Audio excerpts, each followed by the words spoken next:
এ যেন এক স্বপ্নের জগৎ, যেখানে প্রকৃতি আর মানুষের সখ্যতা নতুন গল্প বলে। প্রতিদিন শত শত পর্যটক এখানে শুধু একটি বিশেষ অভিজ্ঞতার জন্য ভিড় করেন। ফিলিপাইনের ওসলো প্রদেশে বিশাল তিমি হাঙরের সঙ্গে সাঁতার কাটার সেই বিস্ময়কর সুযোগই তাদের আকর্ষণের মূল কারণ।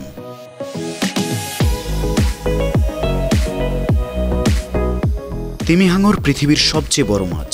এদের দৈর্ঘ্য প্রায় ৪৫ ফুট এবং ওজন প্রায় ১৫ টন হতে পারে, যা একটি ছোট ট্রাকের সমান। এই বিশাল প্রাণীগুলোকে একদম চোখের সামনে থেকে দেখা আর তাদের সাথে জলের নিচে সাঁতার কাটার সুযোগ, যা নিজের চোখে না দেখলে বিশ্বাস করা কঠিন। ওসলোবের উপকূলে প্রতিদিন প্রায় ১০ থেকে ১৫টি তিমি হাঙর দেখা যায়। এগুলো উপকূল থেকে মাত্র ১৫০ মিটার দূরে অবস্থান করে। স্থানীয় জেলেরা পানিতে খাবার ছিটিয়ে আর ক্রিল দিয়ে তাদের আহারের ব্যবস্থা করেন। এটাই মূলত তিমি হাঙরদের এখানে সারা বছর ধরে থাকার রহস্য।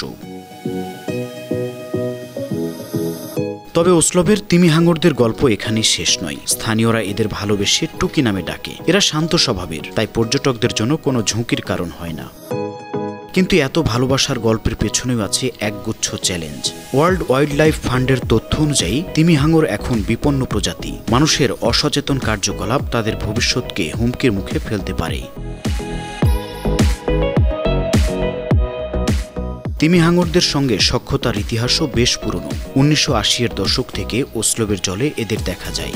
তখনও তারা ছিল স্থানীয় জেলেদের নিত্যসঙ্গী। আজ সে সখ্যতা এক দারুণ পর্যটন অভিজ্ঞতায় রূপ নিয়েছে।